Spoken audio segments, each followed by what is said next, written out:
ह्या वर्षात तरी सगळं ठीक होऊ दे, हेच सुरू आहे ना तुझ्या डोक्यात.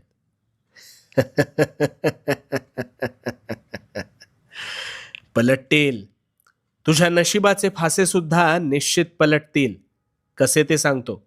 आता प्रामाणिकपणे शांत चित्ताने ऐक. तुझे प्रश्न सुटतील. सगळ्यात आधी एक गोष्ट ध्यानात घे. नवीन वर्षात तू जुनाच राहिलास तर तुझ्या आयुष्यात काहीच नवीन घडणार नाही. गोंधळलास ना? आता एक गोष्ट ऐक. दोन घनिष्ठ मित्र होते.